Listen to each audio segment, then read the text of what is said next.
Ay, anchor din siya ng S. Ngayong gabi, hindi lang yan, magiging taga-kalma nyo rin ako. Pero sana wag kong i-avail yan. O, eto na. Ready na ba kayo? Ready na ako. Bigatin ang mga panauhin natin ngayong gabi. Una yan, ang veteran newspaper, editor at trustee ng Center for Media Freedom and Responsibility, Ginoong Berhel Santos. Nandito rin ang Associate Professor of Journalism sa UP Diliman at ang convener ng Kontadaya na si Professor Danilo Araw. Ito naman ang mga katapat nilang influencers. Si Orion Perez Dumdum, dating OFW sa Singapore, principal co-founder at lead convener ng Correct Movement at dating first runner-up ng Battle of the Brains. Orion. Kakampi naman niya si Brian Cristobal o mas kilala sa social media bilang Banat Bay. Anchor din siya ng SMNI. Banat Bay! Bukod sa mga influencers at journalists, kasama rin natin ang mga bigating panelists na makikinig at magtatanong mamaya. Kabilang dyan si Presidential Communications Office Undersecretary Claire Castro. Nariyan din ang dating Press Secretary at Presidential Spokesperson, Martin Andanar.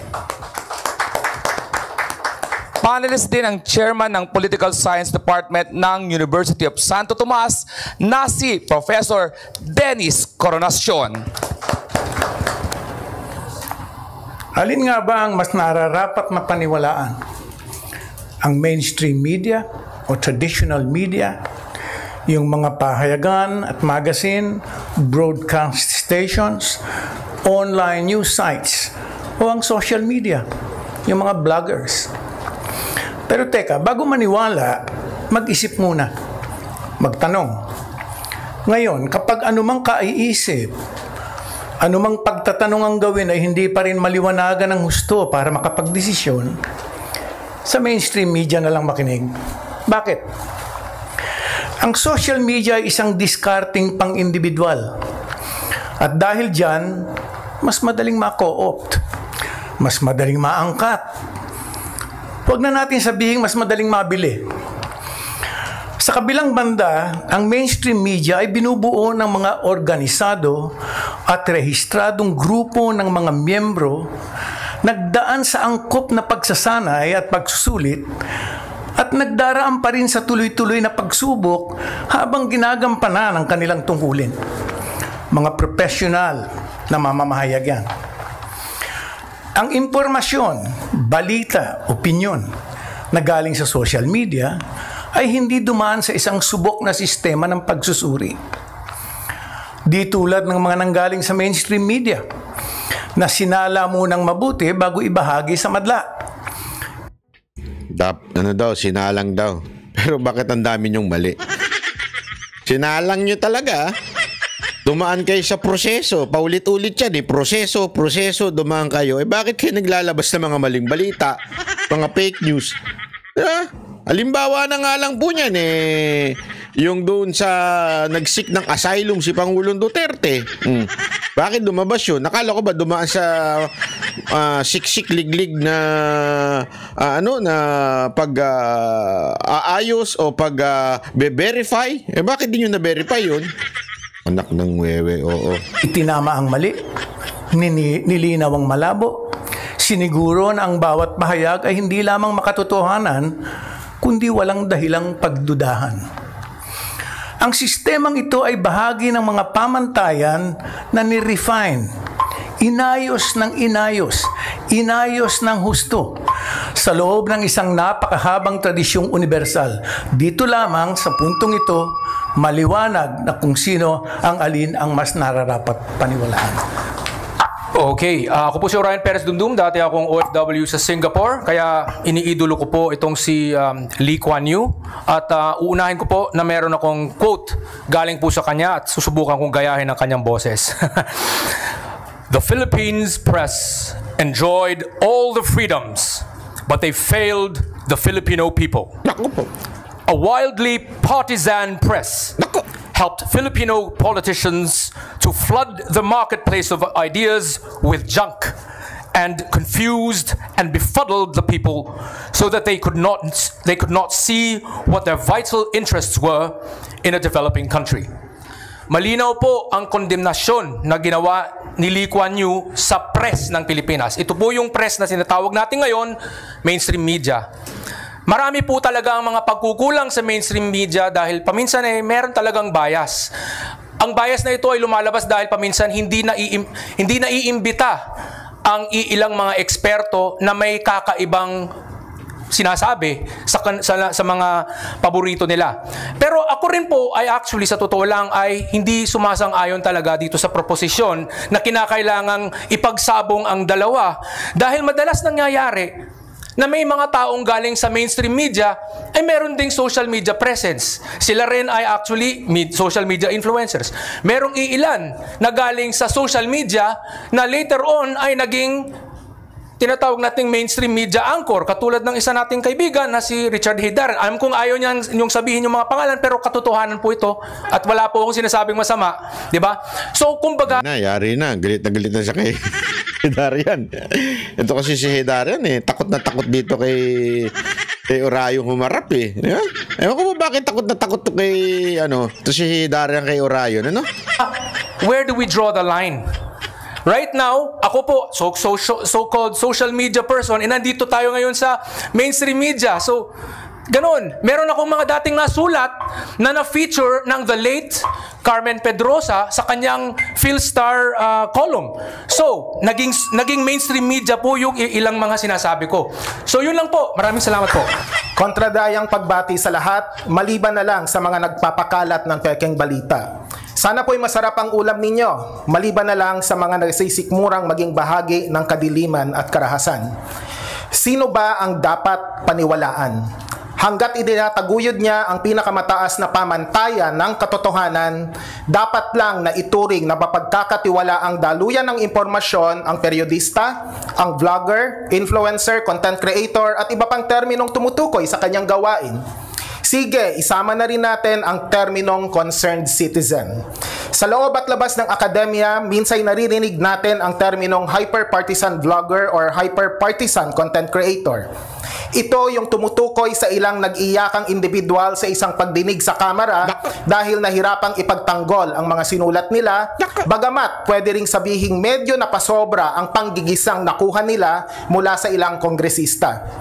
Tandaang ang ilan sa kanila ay content creator na nagpo-post sa social media, pero sila rin ay maituturing na periodista batay sa kanilang trabaho bilang patnugot o kolumnista. Sa atin pong paksa ngayon, malinaw na hindi natin dapat pag-awayin ang periodista sa isang panig at mga content creator sa kabila dahil mas usapin ito ng pagiging mas kapanipaniwala batay sa pagyakap sa katotohanang nakukuha lamang sa malalimang pananaliksik, lalo na ang atensyon sa detalye at pakikisalamuha sa iba't ibang sektor ng lipunan, lalo na ang mga nasa laylayan. Masarap kaya ang ulam ng mga nagpapakalat ng maling impormasyon, lalo na sa social media? Malamang na hindi, pero patikim pa lang ito. At dahil nag-aral ako sa Alemanya, may 10 segundo pa ako. Salamat. Magandang araw po sa inyong lahat. Kapal na mukha niyang hype na yun, ha? Una sa lahat, bago ko po sabihin yung sa tingin ko may mali, ay mali po muna yung pangalan ko. Hindi po Brian, Byron po. Kayo ang biktima ng fake news. Nabiktima kagad ako ng fake news. Ang bira, oo. News 5, parang ba't ganun? Biktima kagad ako ng fake news. Pangalawang sa tingin kong mali ay yung tanong na kung sino ang dapat mas paniwalaan. Ang mainstream media ba o ang mga influencer? Siguro mas magandang sabihin natin o itanong natin kung ano yung sinasabi. Hindi kung sino yung nagsabi. Dapat sa issue, hindi dun sa tao. Kung meron mang magpapakalat ng fake news sa Pilipinas, walang iba yan kung hindi ang mga politiko sa Pilipinas. Patay. Unahin na natin ang ating Pangulong si Marcos na kung saan sinabi niya na walang baril na pumasok sa KOJC Siege. Kitang-kita po sa social media, naka-live ang mga vloggers doon. May baril ang mga pulis na pumasok doon. Ako po, naandun. Nakita ko ng aking mata na may dalang mahabang baril si Torre. Ang tanong ay ito. Bakit ni isang mainstream media walang pumuna Patay! sa maling ito. Sus! Alam niyo ang sagot? Simple lang. Sabi nga ni Sir Verhel, organisado ang mainstream media. Organisadong hindi sila pwedeng magsalita kung walang utos galing sa taas. Salamat po. Bago natin pakinggan si Lee Kuan Yew, Naku. alamin muna natin kung sino siya. Konteksto. Si Lee Kuan Yew, collaborationist noong panahon ng Hapon. Pagkatapos noon, nag-install ng personal dictatorship sa Singapore. Pagkatapos noon, nag-install ng party autocracy, dictatorship din sa Singapore. Ang unang ginawa niya nung maging diktador ay pakulong ang lahat ng kalaban. So, yun lang. Yun namang nagpupunta sa mainstream media na galing sa social media, dadaan lahat yan. Okay, fake news po yung sinasabi na na diktador daw si Lee Kuan Yew dahil ang meron po sa Singapore ay hindi dictatorship kundi parliamentary form of government. Ang PAP po ay pwedeng matalo kung hindi sila magaling. Pwede silang matalo. Dati nga hindi naman sila yung yung nasa poder, dati labor front yun eh. So, essentially mali po yung pagka-characterize na masama kay Lee Kuan Yew. Let's look at the results. Maganda po ang nagawa niya. Kaya bakit ba natin hindi pakikinggan ang mga sinasabi niya? Totoo naman eh. Back then, masyado nating hindi kumbaga yung mainstream media kumukontra sa ilang mga reforma katulad ng charter change, constitutional reform. For the longest time, laging pinapamukhang masama ang mga reformang kinakailangan ng Pilipinas. Bakit ba ganun? Ayusin sana natin to, pero hindi mangyayari to kung masyadong biased ang mainstream media. 'Di ba? Kaya ako, bilang isang reform advocate, I needed to use social media kasi hindi ako nabibigyan ng panahon na makapagsalita sa mainstream media. Ganun lang po. Thank you. Kay Pangulong Duterte, alam natin na napaka-polarizing na figure niya.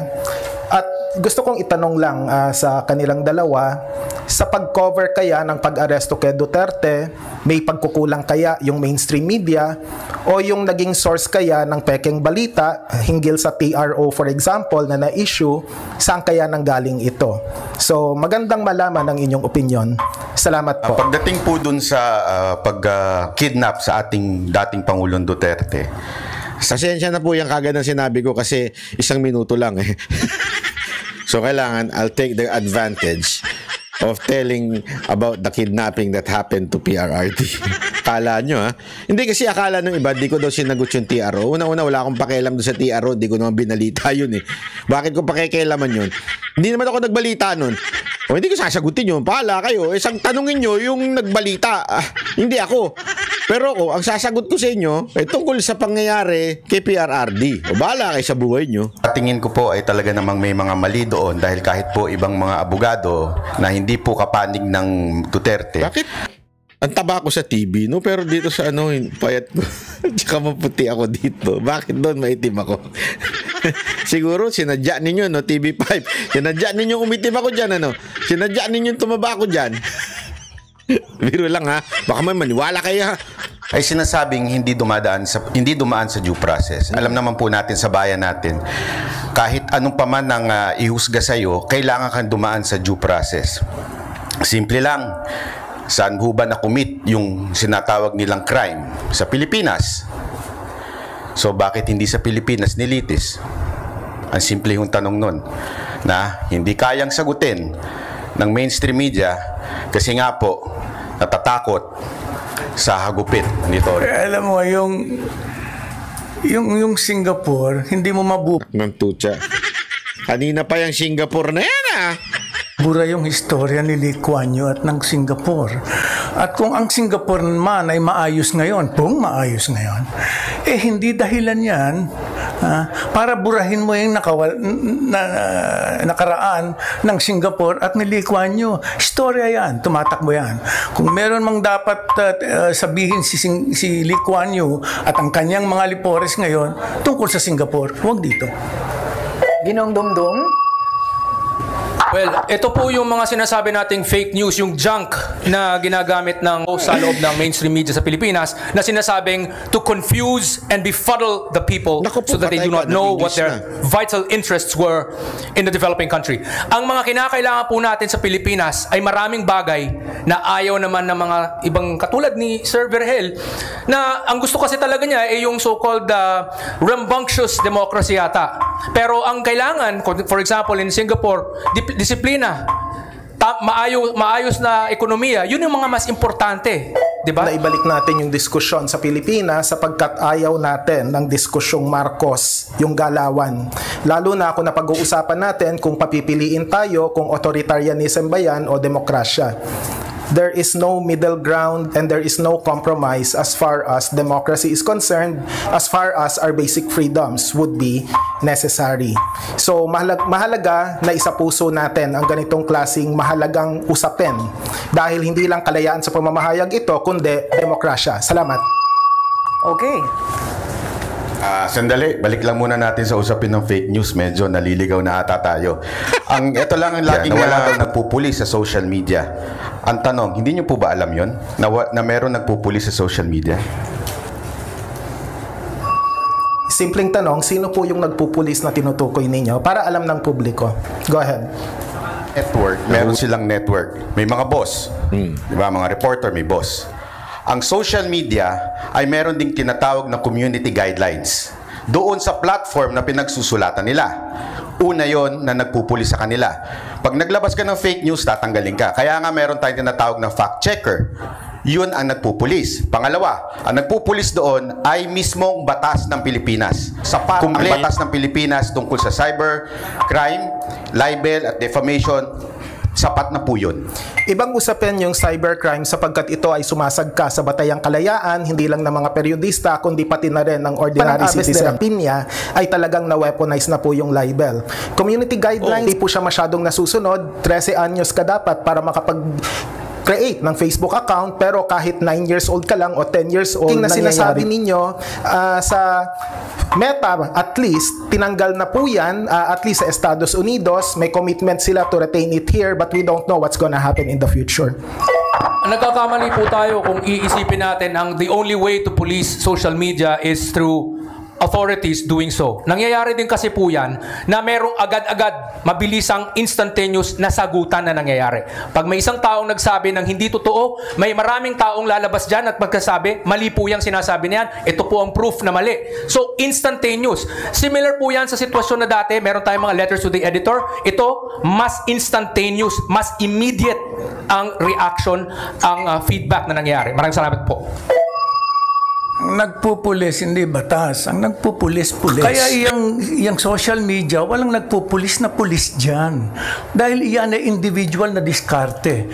Yan ay kanya-kanya. Ang pagkakaiba niyan, sa mainstream media, may sistemang pinapasok sa social media.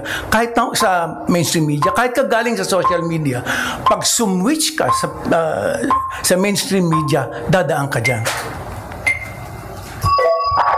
Gusto ko lang din pong linawin na may sobrang dami na ring mga mainstream media outlets na may presensya sa mismong social media. So, nasa na nga ba talaga ang linya? Nasa na ba talaga ang delineation na ito? Yun po yung tanong eh. So, kaya nga actually, mali po yata talaga ang proposisyon na ipagsabong yung dalawa. Dahil parehong may mga pagkakamali, pareho ding may mga tama. Ang tanong, sino dapat napakinggan? Ang nagre-research? Ang naghahanap ng katotohanan? O yung hindi? Yun dapat ang tanong. Oh, galit. Galit si Sir, ah. Hindi, debater kasi ito si Ryan eh. Galing doon sa debate eh. Yung dalawa medyo inaantok na. Ginising lang. Gago! Ang tinitingnan hindi yung media person. Ang tinitingnan ay kung yung taong yun ay dumadaan sa isang process, isang sistema sa ng pagsusuri. Pag hindi ka dumaan dyan, kahit na nanggaling ka pa sa social media, basta pumasok ka dyan, dadaan ka dyan. Iyon ang pinag-uusapan. Mga tuntunin, at mga palatuntunin, at saka mga standards. Yan ang pinag-uusapan. Paano po po ba nila nasasabi na kapag nasa social media ay hindi dumadaan sa proseso? May sobrang daming tao mismo na nasa loob ng social media ay mga doktorado, mga eksperto, mga bihasang-bihasa sa kanilang mga larangan na pinanggagalingan na hindi nga lang masyadong nabibigyan ng pagkakataon na makapagsalita sa loob ng mainstream media. Kaya sila nag-social media at nagkaroon sila ng following. Nangyayari po yan na may maraming talagang tunay na eksperto, tunay na sobrang galing na nandun mismo sa social media na dumadaan sa matinding proseso. Okay? Maraming salamat po. Ang ibig sabihin, pag may masteral degree ka, meron kang doctoral degree, paniwalaan ka na. Hindi yan ang viral. Kaya may doctorate ka, kaya masteral degree ka, kung nahandong ka sa mainstream media, dadaan ka sa isang proseso. Yun ang sinasabi ko. Ang pinag-uusapan dito, yung proseso, yung standards. Hindi po pwede ngayon, doktorado ka, pakinggan ka na namin. Hindi yan pinag-uusapan Mukhang dito. medyo naliligaw ata si Sir kasi parang ang sinasabi niya dito, yung proseso sundin at yung mga nagpupulis doon sa mainstream media. Ang tanong, hindi po ba nagkakamali yun? Ang lahat nagkakamali, walang proseso. Ang lahat nagkakamali. Pero wala kang standards, wala kang proseso, wala kang sistema. Mas malamang kang magkamali dahil nag-iisa ka eh. Maganda yung sinabi ni Sir, nagkakamali ang lahat daw, ang mainstream media. Ang pinagkaiba, sa social media, kaya mong i-correct within minutes yung pagkakamali. Sa mainstream media, kinabukasan mo pa i-correct dahil ipapaalam mo pa bago ka pa maglabas ng erratum. Kaya sa tingin ko, mas maganda kung pakikinggan natin ng mabilis naman maibago kung sakaling nagkamali ang social media. May mga pagkakataon na ang mga social media influencer ay pinagpipilitang mali ang isang mali, hindi binubura at pinagpipilitang tama sila. May pagkakataon, bakit ang media ba hindi ganun din? May media rin ganun At dito, makikita natin ang isang willful ignorance din with regard to how the media work. Ang mga social news media organizations, yung mga may Facebook, may Twitter, etc., mabilisan din yung kailangan ito. Siguro yung tinutukoy mo, yung mga magazine at mga dyaryo na kinabukasan pa o sa isang linggo pa makakapag-issue ng erratum. Isang salita lang, iba ang gatekeeping sa censorship. We go for gatekeeping. Salamat. Well, actually ito, I'm just going to mag-a-add lang naman tayo. Ang sasabihin ko talaga hindi siguro dapat talaga ipinagsasabong yung dalawa. It's not a matter of where you came from or so-called who you are. It's what you say. Ano ba ang sinasabi mo? Totoo ba yung sinasabi mo? Meron bang basehan yung sinasabi mo? Nangyayari kasi yung mga pagkakamali on both sides. Yung po ang dapat tutukan natin. On both sides nangyayari. So, mas magandang pakinggan natin yung mga tamang nagsasalita na nasa loob ng mainstream media at sa social media. Basta tama ang sinasabi nila. Kung mali, huwag natin pakinggan. Ganun. Ginong Araw. Maraming salamat sa sinabi mo. Ang nuance lang dito ay yung usapin ng katotohanan. Kung babasahin ang libro ni Edmund Lambert na pinabagatang Committed Journalism and Ethic for the Profession, sinabi niya rito na may dalawang klase ng katotohanan. Ito ang factual accuracy at contextual accuracy. Factual accuracy, madali nang i-define yan. Ito ay tungkol sa tamang datos. At ang contextual accuracy ay tungkol naman sa pagsusuri.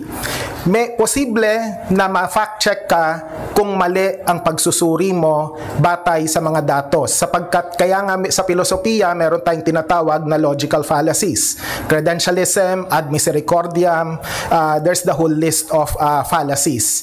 At sa usapin ng trolling, hindi lang naman yan usapin ng inflammatory remarks, kailangan ding malaman ng publiko yung bagong termino ngayon, ito yung sea lioning. Kunwari matalino pero nililihis naman yung diskusyon at napakarami po noon, unfortunately. Hindi ko na lang papangalanan. Salamat. Ang gusto ko lang sabihin tungkol sa kaninang sinabi ay patungkol dun sa parang ina-assume ka agad, gine-generalize na pag ang social media ay nagkakamali. Medyo sabit po ata yun. Wag ho natin i-generalize. Tulad na lang din po ng sinabi ni Professor kanina na nag-iyakan daw yung mga vloggers dahil hindi nila mapagtanggol yung kanilang sinabi sa kamera. Nag-iyakan po sila kasi natatakot lang makontempt at no choice, kailangan umapir doon.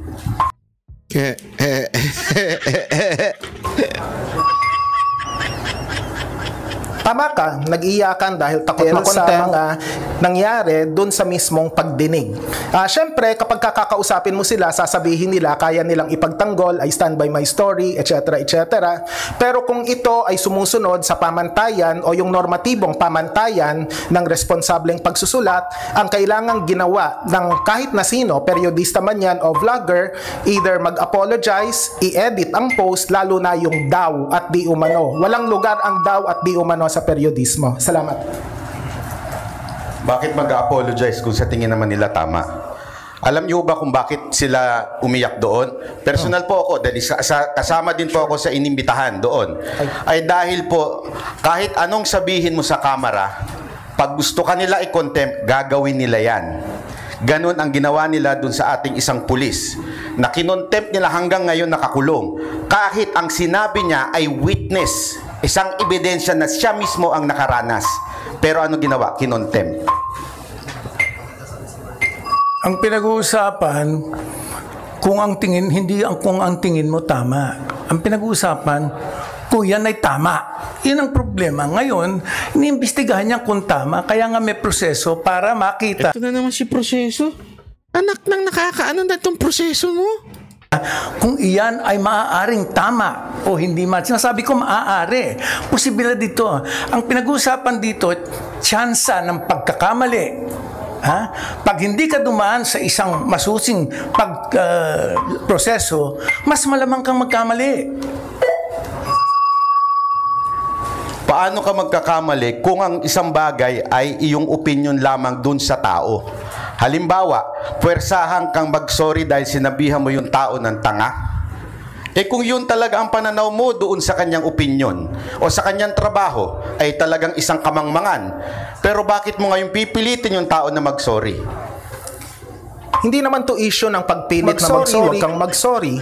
Pero yung usapin ng opinion, may kasabihan sa periodismo, opinions matter, but there are opinions that weigh more than others. Kapag ang opinion mo ay batay sa chismis, meron daw na mga resign na mga pulis, hindi pala totoo, ang premise mo, batay dun sa datos, problematic na.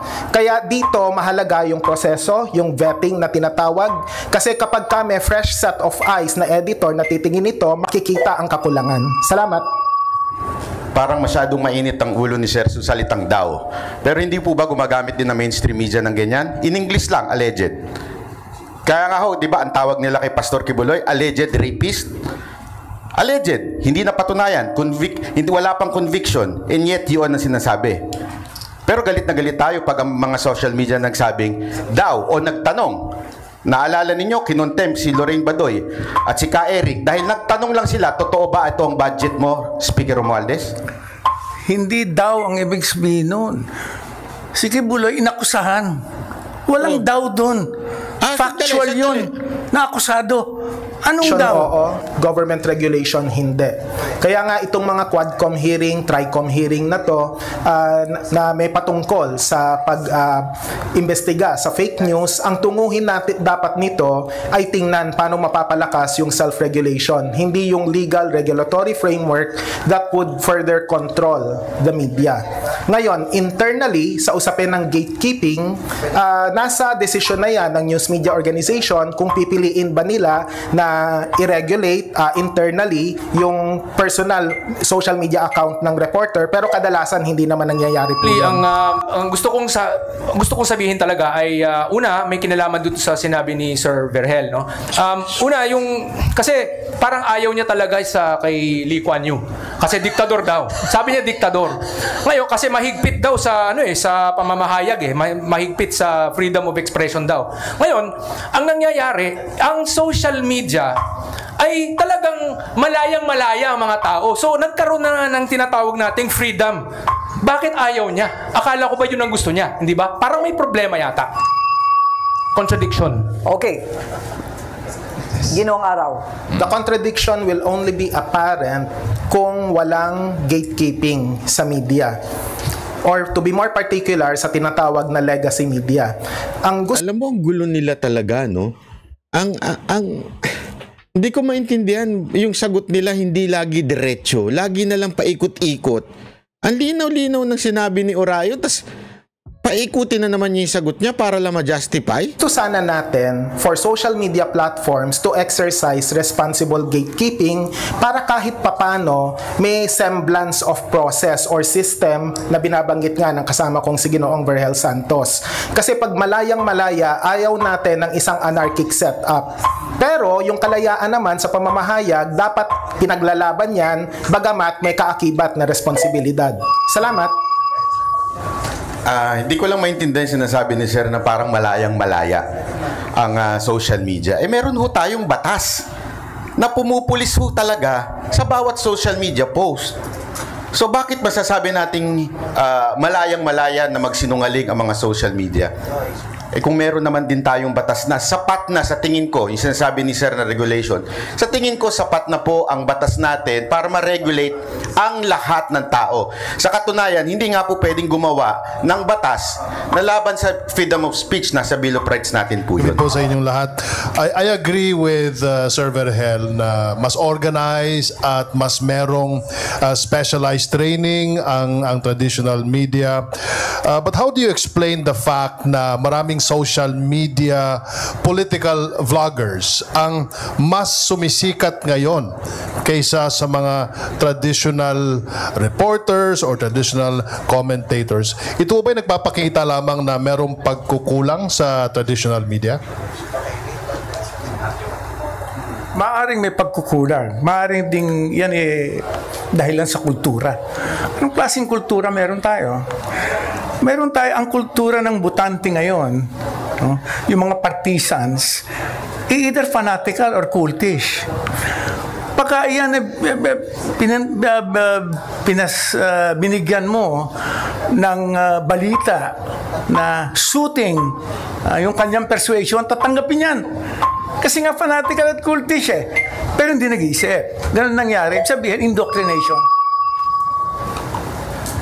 Kumari po, siguro ang gusto kong masabi dito ay nagkakataon na sa social media kasi wala po tayong mga yung tinatawag na time limit o yung mga space limitations ng mga newspaper na I'm sorry, kinakailangan ganito lang kahaba ang article.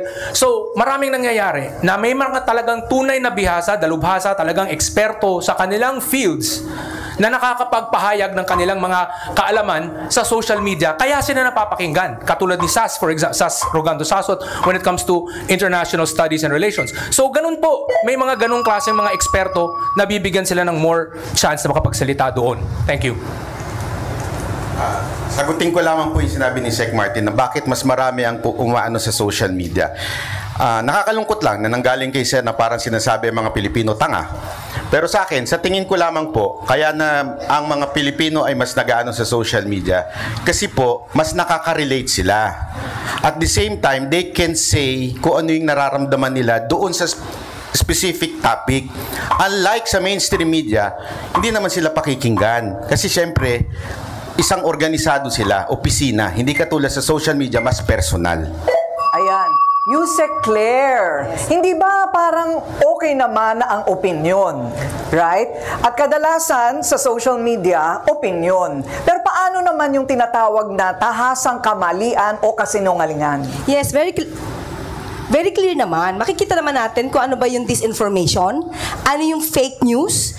Example na lang, sabihin natin dito ito ay nasa news naman, hindi naman kailangan na sabihin na wala dito. Yung tungkol sa pinag-utos di umano ng Supreme Court, ng TRO. Pero wala naman. Mismong Supreme Court ang umalma rito. Yun palang tahasang fake news na yon. So, hindi naman dito ang opinion. Yun ay factual. So, maliban doon, kitang-kita kagad na merong mali siya sa pagbibigay na ganitong klaseng fake news or disinformation. Okay, so would you like to react sa kanila pong sinabi? Kaya kanina, sabi nga natin, siguro kaya yung social media influencers ay nasasabing hindi organisado. Dahil unang-una pa lang, meron ditong house rules na huwag babanggitin. Sana ang mga events o tao o okasyon na hindi kasama rito sa itong ating programa ngayon. Pero tanungin ko na po si Mr. Byron. Yes, ma'am. You live to his you live to your name. You live up to your name. Banak. So when you said na walang utos galing sa taas. Okay? Paano mo, o hindi, ano ang ginawa mo to verify this? Meron ko bang pinatutungkalan? Network ba ito? Mainstream ba ito? At ano ang ginawa mong paraan para ma-verify ito para yung sinasabi mong walang utos galing sa taas ay masabi mo sa taong bayan na totoo? Kailangan natin tingnan ng mga pangyayari. Una sa lahat, napaka-obvious. Obvious sa social media, lumabas, kung ito yung pinatutukuyan nyo, ma'am, na may baril po ang mga pulis. Yan po. Excuse me po, I would like to cut Mr. Byron. Apa. My only question is, ano ang ginawa mo to verify na walang galing na utos o walang utos na galing sa taas? We don't have to mention the event. I just want to know ano yung ginawa mo para malaman mo kung may katotohanan na walang utos sa Hindi taas. pwedeng hindi i-mention yung event kasi yung event yung tinutukoy ninyo. Yung event na walang utos sa taas. So, hindi pa pwedeng hindi banggitin yung event. Huwag nyo na masyadong depensahan yung amo nyo. Ayun naman, no? Did you ever communicate with the owners or kung sino man yung taas na sinasabi mo? Ma'am, pinapaliwanan ko nga po, bago po ako naputol, pinapaliwanan ko na mga yung circumstances, sa tingin ko, opinion ko, ay organisadong hindi po pinalabas sa mainstream media yung reaksyon na sandali, may mali ata doon sa sinabi ng ating Pangulo. So it's only your opinion. So you do not have any proof to prove na walang utos galing sa taas kasi yun yung sinabi mo and you're making it factual. I'm not making it factual. I always say it's my opinion. Sa tingin ko. Kaya nga may salitang sa tingin ko. Yun nga po. So as of the moment, it's just your opinion, correct? Aba, paulit-ulit. Ma'am, wala po ako sinabi na factual. Paulit-ulit ko po sinasabi na it is my opinion. No, kanina po sinabi niyo po kanina na meron kayong nakausap at sinabi na hindi yan na ilabas dahil ang sabi, wala. Napareak ako eh. Ano sinasabi mo may nakausap ako? Demonyo? O yung duwende? Wala akong nakausap. Kailan ko sinabing may nakausap ako? Diyan pa lang, ma'am. Huling-huli na kayo eh. Kailan ko sinabing may nakausap ako? Utos galing sa taas. So is that your opinion? Ma'am, wala po ako sinabing may nakausap ako. So in other words, Kayo naman, madam. Wala ako sinabi. Why are you putting words in my mouth? is that your opinion? Yes, ma'am. It's So my opinion. this is not factual. Yes, So ma'am. you cannot prove itong statement mo na walang utos galing sa taas. Yes, ma'am. Ang sinasabi ko nga po ay paulit-ulit, kanina pa po, ay opinion po lamang ito. Kahit po ako nagbablog po, laging nagre-react lamang po ako sa balita ng mainstream at sinasabi ko pong ito ay aking opinion. Sa periodismo, hindi po pwedeng sabihing opinion lamang. Maraming magsasabi na ito ay opinion ko lamang, galangin po ninyo yung opinion ko. Maling-mali po na ang datos ay isasantabi para lang maglahad ng opinion para makapag-chase ng clout at makapag-chase ng viewers. Salamat. Sabihin nun, bawal na magbigay ng opinion sa social media. Hindi bawal pero mali. Mali ang magbigay ng opinion. Kung hindi batay sa datos. Ganon kasimple. Mali. Ganon siya kamali. Kasi maraming malalasong isipan kapag ang opinion ay hindi batay sa katotohanan. Hindi bawal, mali. Salamat. Actually, marami akong katanungan, pero susugan ko lang yung tanong ni Attorney Claire, ni Yusek Claire. Interesado akong malaman kasi at least doon sa traditional media, they're very transparent kung anong proseso o sistema ang pinagdadaanan. Ngayon, on the part of the influencers and social media personalities, gusto ko malaman kung ano yung proseso o kung meron man vetting process na pinagdadaanan bago nyo ilabas ang isang content, whether this is a fact or opinion. Sa kaso ko po, ako po ay laging nagsasalita tungkol sa pangangailangan ng Pilipinas na magkaroon ng constitutional reform. At marami po ako mismong empirical evidence, marami po akong citations of academic white papers and all these kinds of dissertations na nagpo-prove na talagang kinakailangan sana natin tanggalin ang lahat ng mga anti-foreign direct investment restrictions, kailangan natin mag-federalism para makalat ang mga trabaho sa iba't ibang parte ng Pilipinas at kailangan natin ng parliamentary system para maging mas maayos ang ating gobyerno. Ngayon, ang nangyayari, scientific method ang batayan ko dahil galing po ako sa STEM discipline, Computer Science, Management Information Systems. Yun lang po. Okay lang. Sige. Isang salita lang. Iniiwasan natin hanggat maaari ang credentialism. Saan sinabi ang credentialism? Are you not listening? Buti binarakan ni Orion dito eh. Hindi naman nagyayabang ng credentialism to si Hindi naman siya nagyayabang ng credits niya eh. Ang sinabi niya, scientific study. Kasi sa akademya, totoo, may mga expertise at hindi ko kino-question ang expertise ng ating kasama rito, pero ang lahat dumadaan sa peer review. At sa editor muna ang kailangang tumingin sa isang artikulo bago ma-publish ito. At minsan nagre-reject pa kami. Salamat. Unfortunately, for example, dito sa mainstream media, masyadong napamukhang masama ang charter change, ang constitutional reform for the longest time. Kaya nga, walang choice. Kinakailangan sa social media ilabas ang mga katotohanan. Itong mga studies, yung mga empirical evidence na kinakailangan talaga itong mga reformang ito. Pero hindi ito lumalabas. Hindi ito lumalabas sa mainstream media as much as yung mga pangungontra, yung mga pinapamukhang masama ang mga reformang ito. Yun po ang aking experience dahil ito po ang aking expertise o yung mga kino-concentrate ko. Maraming salamat po. Kahit na sino pang expertise yan, walang hindi mo masasabi na fact yan. Kaya ang inilalaban mo, ang iyong credentials. Medyo talon-talo ko rito, wala akong kolehiyo eh. So, hindi yan ang pinag-uusapan dito. Yan opinion lamang lahat yan. So, hindi mo pwedeng ipasa na yan dapat tanggapin dahil sa iyong credentials. Hindi totoo yan. The right honorable gentleman has made a mistake in saying that this is all about credentialism. This is not about credentialism. It has nothing to do with me. Walang kinalaman to sa akin. Wala tong kinalaman sa credentials ko. Ang pinag-usapan ko ay yung scientific method. Yun po yung ginamit kong proseso na kinakailangan empirically based. Nandyan ang napakaraming mga academic sources na minimension ko. Hindi dahil sa ako po ay eksperto. Wala nga, hindi nga ako eksperto. Hanggang bachelor's lang ako ng Computer Science at saka Management Information Systems. Wala po akong masterado. Wala po akong PhD. Ordinaryong tao lang po ako. Yun lang.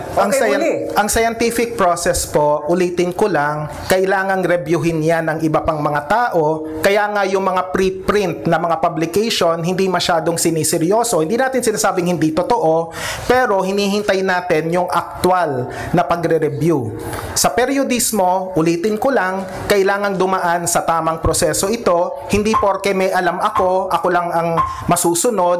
Hindi porke ako ang boss chief, ipapublish nyo na basta-basta yung artikulo ko. May proseso po yan at yun yung kailangang sundin. Salamat. Ako po hindi ko po masasagot yung patungkol sa mga ibang vloggers na gumagamit at nagtatago. As a matter of fact, ayoko nga po nun.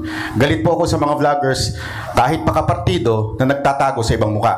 Dapat kasi panindigan mo yung sinasabi mo. Kaya nga ho sa aking mismong channel, nandun mismo ang email ko, you can email me, your site or whatsoever. Nandun din ang pangalan ko, alam lahat ng tao ang mukha ko. Hindi po ako nagtatago dahil kaya kong panindigan ang sinabi ko. Mas matindi sa mainstream media. Bakit? Ni-report ninyo. Sino ang nag-edit? Kayo ho ba? Hindi. Ang nag-edit, newsroom. Pag may mali, may problema tayo doon. Bakit? Sisisihin, di ba, yung nag-report? Di ba, ganun naman na nangyari, nasisisihin nagre-report. Kaya nga ako, paulit-ulit ko rin sinasabi, huwag natin sisihin ng reporter, cameraman. Dahil wala naman po silang kinalaman doon sa final na news. Ang problema, hindi nila alam kung sino ang nag-edit ng news. Hindi ganyan ang proseso ng editing. Ang editing, ginagawa yan habang ang reporter nasa tabi niyan. So, hindi po pwedeng yung editor ang masusunod kung anong gusto niya. At ang editing, may layers yan. Umpisa pa lang, meron ng editor na nagpapatakbo ng tropa ng reporters. Sumasagot sa editor yan. Yung editor na yun, may isa pang susunod na editor uli. Meron pa uli. Pero lahat yan, ginagawa habang nahandoon yung lahat ng tao yun. Hindi sir, hindi. Huwag tayo maglokohan. Producer pa rin ang may final say ng lalabas. Meron kaya tang gustong sabihin?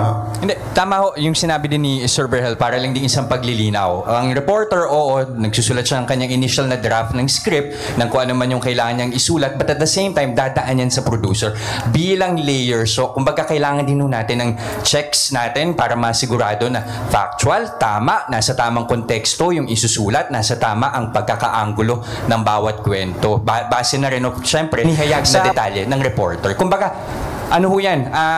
Nagtutulungan ang reporter, maging ang producer at ibang editors pa na nasa newsroom. Parang mali lang po ata ang kuha sa akin ni Sir. Wala po akong problema sa pag-i-edit. Ang sinasabi lang natin dito, yung unang tanong about accountability. Ang social media, mas accountable kasi kitang-kita na sila mismo nagsabi, opinion nila ito, kaya maaari yung sabihin kagad na mali ka. Unlike po sa isang reporter, kung ini-report mo, amitin na natin, marami po tayong nire-report tapos na-edit din yung iba. Hindi ho kumpleto. So yung sinasabi natin na medyo yung accountability doon nawawala po. Kasi nga, hindi natin masisi yung hindi naman natin kilalang editor. Okay. Hindi. Yung kung ikaw ay nagtatrabaho sa mainstream media, hindi po pwedeng lumabas yan. Titingnan yan ng editor at sasabihin sa iyo kung may diferensya yan. Yung kanila hindi. Pagkasulat nila lalabas na hindi po pwede sa mainstream media yan. Yan ay may layer upon layer of checks. Process. Kaya hindi po pwedeng dumaan ka. Ngayon, kung meron ka ang opinion na hindi tumatayo sa katotohanan, hindi papayagan yan. Ulitin ko po, parang hindi po ata ako naintindihan ni Sir. Wala po akong problema doon sa sinasabi niya. Ang sinasabi ko po yung issue ng accountability. Yan. Okay. Pero yung pag sinabi niyo po, Sir Byron, Banat Bay, tinawag niyo halimbawa yung isang lawyer na may isa kayong content, sinabi niyo na attorney no case. Hindi yun opinion kasi supposed to be factual. Kinausap nyo ba yung lawyer para malaman nyo na no case ito? Kasi it's one way na medyo dinidiscredit nyo yung kinokontent nyo. So, nakausap nyo ba yung lawyer para malaman nyo kung talagang wala ba siyang kaso? At kung hindi ba one way of making it giving this information? Una-una sa lahat, hindi ko po sinasabi na ito ay disinformation. Ito po ay ang bansag sa kanya ng mga netizen. So, akin lamang po yun na sinasabi din na hindi ko naman din sinasabi na literal na no case yung tao. Ibig sabihin lang po ng no case, wala siyang tamang issue. So, hindi naman ibig sabihin na wala siyang kasong hinahawakan dahil trial lawyer siya. Apo. So, at the time, opinion lang din yun? Yes, ma'am. Hindi siya factual? Apo. Okay, yun lang po. Pwede lang pong ituloy ko lang sa opinion po. Kasi lagi po nating mukhang nagkakalabo tayo sa issue ng ang dapat ba ang social media ay maghatid ng news o opinion. Paulit-ulit naman po sinasabi na ang social media ay isa lamang pong opinion. Na, tulad ng sinabi ni Sir, mali daw. Hindi po mali ang opinion. Bakit? Kung halimbawa, sabihin ko na mas masarap ang pakwan kesa sa saging, opinion ko ito. Hindi mo pwedeng sabihin mali. Kung mas masarap sa kanya ang saging, hindi ko pwedeng sabihin sa kanya, mali yan. Kasi nga, opinion. Sa social media, ganun din po. Meron lamang po kaming opinion at reaksyon sa mga nangyayaring news. Iba kasi, Mr. Banat Bay, yung sinasabing attorney no case. Kapag sinabi natin attorney no case, sa pangkaraniwang tao, lumalabas na itong abogadong to, parang walang kakwenta-kwenta dahil walang kaso. So, dapat siguro nililinaw nyo rin po yun para yung taong kinokontent nyo, hindi naman nasisiraan sa mga Malinaw po. Pakinggan mo ang paliwanag ko kung bakit malinaw na alam ko namang may kaso siya. ordinaryong taong hindi naman naiintindihan yung sinasabi ninyo. Tama po kayo, ma'am. Malinaw ko din sinasabi sa aking vlog yon. Sa katunayan, talo pang siya sa kaso niya kay Tulfo. So, ibig sabihin, meron talagang kaso. So, malinaw po yun. Hindi ko sinasabing opinion ko na wala talaga siyang kaso kasi ilang beses ko pong sinight na natalo po siya sa kaso. Gustong maliwanagan sa issue na to. Mula sa ating mainstream panelist, mainstream media, alam natin na ang malaking mga media companies sa Pilipinas, halos lahat ay pagmamay-ari ng mga malaking negosyo o negosyante. At lahat ng mga negosyanteng ito, mga negosyo, ay may kanya-kanyang interes. Hindi o kaya itong rason kung bakit mas dumadami ang viewers ng ating mga black timers, ng ating mga vloggers, dahil nga alang-alam din natin wala silang tinatagong interes. How do you reconcile this problem?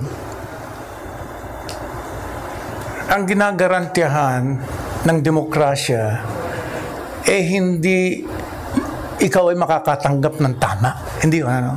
Ito ay plurality of voices. Sa dami ng periodiko, sa dami ng periodista, sa dami ng media influencers, natututukan yung constitutional point na kailangan dito plurality. Mas nakakarami kayo, mas marami kayo, mas mabuti. Hindi dahil sa marami kayo, tama na ang sinasabi niyo. Hindi. Kaya nagkakaiba-iba. Ang ginagarantiyahan lang plurality of voices Hindi naman iba na Kaya ganun ang nangyayari. So, mapa mainstream media, mapa social media, yun ang garantiya ng konstitusyon. Maraming nagsasalita. Sundan ko lamang po yung tanong ni Sec Martin dun sa issue ng personal na interes. Kasi nga po, yun ang pinagkaiba ng social media kesa sa isang organisadong network na may mga ibang negosyo ang may-ari ng network na maaaring hindi nila ito i-report kung may mali. Halimbawa na lang, may isang mining, may isang ganitong electrical. Paano mo babanatan yun kung ang may-ari na tinatayuan mo ang may-ari nun? Dito nagiging mahalaga yung plurality of voices. Posibleng may business interest yung isang media organization, halimbawa mining, meron namang isang network na anti-mining kasi environmental advocate yung may-ari. Kaya magkakaiba ang kanilang framing. At ang nagbebenepisyo rito ay ang publiko, but on the assumption na ang news media organization ay straightforward at transparent kung sino ang mga nasa likod ng kanilang mga pinagmamay-arian. At sa pangkalahatan, nagiging transparent naman yung ilang mga news media organization. Salamat po. Maganda yung sinabi ni Sir na transparent. Kaya mas naniniwala ako na mas transparent ang mga social media vloggers. Bakit po? Kasi sa social media vloggers, alam nyo na kami po ay merong political leaning o may bias with ED po yun. Alam nyo po na kami ay, halimbawa ko, isang Duterte supporter. Pero ang problema sa mainstream media, you are trying to pretend that you are not biased. Pero, alam naman natin, dahil sa interest ng namumuno o may-ari, maaari kayo ay nagiging biased. Ang bias ng media ay dalawang bagay. Una, yung bias sa katotohanan at ikalawa, batay sa normatibong pamantayan, yung pagbibigay ng boses sa mga walang boses. Pero, syempre, ito yung teorya at sa praktikal na implementasyon ng mga pagbabalita, syempre may mga competing interests. Hindi lang yung mga may-ari ng media, kundi pati na rin yung mga may proseso na pinagdaraanan at ang kredibilidad ng news media organization ang maku-question kung ang kanilang interes ay hindi tumutugma sa interes ng nakararami. Thank you. Thank you. Tama po si Sir. Kaya nga po naki-question ng ilang mainstream media dahil kitang-kita ang pagiging bias ng ilan. Wala akong pinapatukuyan na network dito, pero makikita naman natin sa mga report. Bibigyan ko kayo ng halimbawa, hindi ko papangalanan. May isang DJ na pag ang issue ng traffic sa NLEX ay hindi niya na pinupuna. Bakit? Kasi isang owner noon ay ang owner ng kanyang network. Okay. Yung tanong ko may kinalaman rin sa bias. You're free. Kasi nabinggit ni Sir Santos kanina that the beauty of the existence of media in this country is that there are so many of them. There's freedom. Kumbaga man. And in the process, nabubuo yung plurality of voices na sinasabi ni Sir. Pero Sir, we cannot deny the fact na in reality, despite the presence of these so many traditional media outlets, meron pa rin mga nagdo-dominate. Yung mga naglalakihang mga media outlets. And we also cannot deny the fact that they are owned by businessmen who have some connections in people in high places sa politika natin, So, yun, paano kaya yun, parang hindi naman nangyayari yung plurality of voices kung mayroong oligopoly pagdating sa ownership ng media. talagang malaking usapin talaga niyan. Ang atin ay culture of connections no? Kadalagang kabit-kabit yan no? Ang nagkakaiba lang dyan, iba ang connect nito, iba naman ang connect nito, at iba naman ang connect nitong isa pa, kaya mag-away-away na lang kayo pareho dyan. At in the process, we are just hoping na there will be some distillation, na didistill yung nasasala, yung opinion. Pero yung facts hindi, ano yan walang ano dyan sa facts no? Walang kompromiso dyan. Yung opinion, ang ayoko lang mangyari, yung halimbawa ang opinion mo based on taste, napakababaw nun. Kahit sino mag-opinion ng taste, talaga paliwanag mo pa rin kung bakit ganyan ang panlasa mo ano? Hindi yon, mas serious. Tinitira niya ako doon sa taste daw dahil doon sa panlasa ko daw. Ipaliwanag ko kung ba't ko mas gusto yung mangga. Ba't gusto ko sorry, hindi pala mangga, pakwan. Ano magagawa mo? Mas gusto ko yung kaysa sa saging. Bira ka naman, no? Mababaw daw yun. Ano ngayon? Kung mababaw, mas gusto ko yung lasa ng pakwan. Opinion ko yun Ano ba pakialam mo? Ang problema natin dito So, hindi taste ang pinag-uusapan. Okay. Noong unang panahon, nung dati pang wala pang internet, meron po tayong tinatawag na letters to the editor. At nakikita ko dati sa mga pahayagan na may mga ganyan. Paminsan-minsan may nakikita talaga akong napakagaling na mga letters to the editor. Talo pa ang mga komentaryo ng iilang mismong mga nagsusulat. No? So kumbaga, ang lumabas dito kasi sa social media ay parang naging napakalawak, napakalaking letters to the editor. Nandito po lumalabas mga magagandang mga meron din pangit, pero meron din talagang sobrang galing, sobrang ganda ng pagkasabi. Sobrang talagang factual, solid facts ang basis. Thank you po. Okay, second round ng tanungan, magtatanong ulit si Yusek Castro. Yes, sabi nga natin ngayon ay maraming nasasabing fake news. At alam ko na alarma din naman ng mainstream media rito. So sa ngayon, ano ba ang dapat gawin ng mainstream media para mapuksa or at least ma-lessen yung mga fake news ngayon na sa ngayon ay sinasabing mukhang suportado ng isang bansa? Siyempre po, pinaka-basic dito, institutionalize natin yung fact-checking. Nangyayari naman siya, pero kailangan ng mas matinding regularity dito. At saka siyempre, yung mas critical na pagsusuri sa mga issue ay isang susing salik o key factor. Ipasok mo na yung process. Para labanan yung disinformasyon sa social media man yan o saan man nanggagaling. At kung saang bansa man, kung sinong bansa man ang nagpopondo ng mga ito. Kaya nga ito yung batayang tungkulin ng mga periodista at pati na rin ng mga content creator, siguraduhin na sumusunod sa tamang pamantayan ng pagbibigay ng opinyon na batay sa empirical na datos. So hindi ko naman sinasabing mali ang pagbibigay ng opinyon sa pangkalahatan. Linawin natin, mali ang opinyon pag hindi ito batay sa dalawang accuracy, yung factual accuracy at contextual accuracy as enunciated by Edmund Lambert. Salamat po. Salamat po. Given na may maraming mga tao sa social media na talagang napaka-eksperto, napakadalubhasa, na hindi pa minsan nabibigyan ng pagkakataon na maimbita sa mainstream media, at doon sila sa social media naglalabas ng kanilang opinion o kanilang findings, scientific findings. Bakit ba natin ipapamukhang masama ang social media?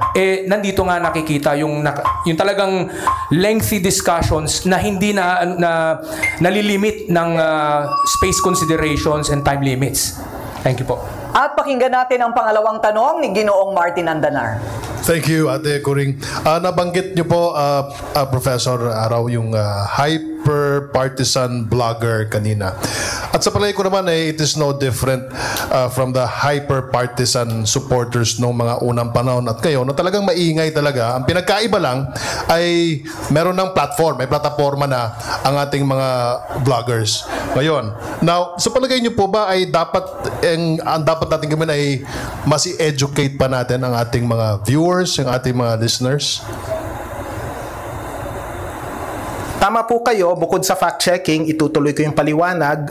Yung media literacy, media education, mahalagang susing salik din siya sa paninigurado na yung mga tao ay alam talaga kung ano yung katotohanan at hindi, bukod pa sa malalaman nila how the media work. At isang susing usapin sa media literacy at media education, yung kahalagahan ng gatekeeping, which should not be mistaken for censorship or media repression, kasi ang gatekeeping dumadaan sa tamang proseso. Tulad ng programang ito, maraming taong involved, hindi lang si Corina ang gagawa ng mga bagay-bagay na siya ang masusunod, pero pwede rin naman niyang i-assert na ito dapat yung ating gagawin. Kumbaga, the spirit of collegiality should be upheld, whether in the media or in social media.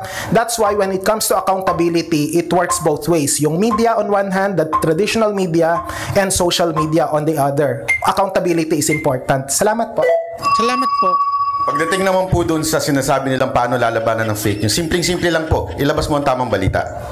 Ganyan po ang ginawa ni Sec Martin nung panahon ng di Pangulong Duterte. Noong panahon ni Pangulong Duterte, ang pinakamaraming fake news na lumabas. Anong ginawa ng PCO that time? Real numbers. Ilabas mo yung tama at hayaan mo ang taong humusga. Kasi kung maalala nyo, doon yung panahon na kung saan sinasabing libo-libo ang namatay, hindi naman mapangalanan, pero ipinakita kung ilan talaga yung namatay lang. Real numbers, real information para malabanan ng fake news. Pumunta tayo sa aking tanong na ano ba ang kahulugan ng fake news? At kayo rin po ba sa social media, sa vloggers, ay galit din sa fake news? Pero ano muna ang ano niyan, ang pakahulugan? Ginoong Santos. Alam mo, yung contradiction in terms, yung fake at news. Ang news kasi ay katotohanan.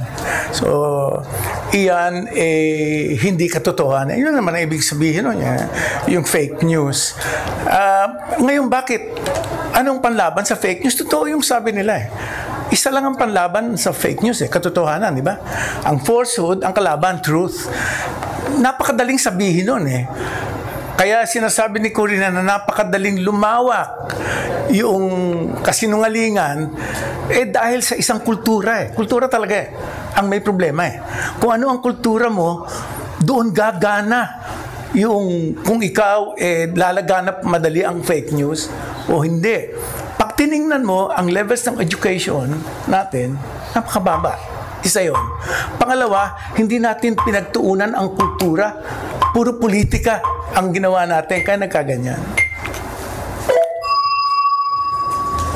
Unang, sasabihin ko po talaga na ang fake news kasi actually lumalabas paminsan fake narratives din Hindi lang fake news pero fake narratives. Kumbaga yung mga komentaryo na lumalabas galing sa mainstream media, yun nga yung tinatawag nating bias. And it comes in many different forms. Paminsan, nandun yung plethora of opinions na naka-incline dito sa isang lugar. For example, yung pagiging anti-Lee Kuan Yew ng mga tao, ng maraming tao sa Philippine media. Unfortunately, ganun. Pero kaming mga ordinaryong OFW, nakita namin na mas maganda talaga ang nangyayari sa Singapore. Mas malaya nga kami doon dahil hindi kami takot na maglakad ng 2 a.m. in the morning doon sa Singapore. Yun po. Okay, Alex. Ano sa palagay mo? Ano bang fake news? Ako ang fake news, hindi ko gagawin yun dahil papasalamatan yung sponsors na. Ending na tayo. At mula naman kay Associate Professor Danilo ng fake news. Ending. Kabuluhang boto ay hindi para sa mga sinungaling at magnanakaw, kundi para sa mga nagtataguyod ng katotohanan at katarungan. Sorry. Kontradayang gabi sa ating lahat, maliban sa fake news peddlers at mga mandaraya. Salamat po. Maraming salamat, Ginoong Araw. Pakinggan naman natin si Banat Bay. Ang nakakapagtaka lang dun sa buong topic kanina, ang dami nilang sinabi patungkol kay Lee Kuan Yew. Pero yung mismong sinabi ni Lee Kuan Yew ay hindi sila nagbigay ng argumento. Bakit? Diba? Galit na galit sila kay Lee Kuan Yew. Binanatan yung hindi naman ang pinag-uusapan si Lee Kuan Yew. Ang pinag-uusapan yung sinabi ni Lee Kuan Yew tungkol sa Philippine media. So yun ang hindi ko maintindihan hanggang sa na-realize ko na ganun po talaga pala ang personality nila. Bakit? Lahat po nila ang vloggers at influencer na tila mga hindi profesional o di kaya lagi nagpapakalat ng fake news. Ulitin ko, wag po natin i-generalize ito. Dahil meron namang vloggers na matino, meron din namang mainstream media na nagpapakalat din ng fake news. So, sana po wag natin i-generalize ang salitang fake news o yung salitang bayaran. Salamat po. Maraming salamat.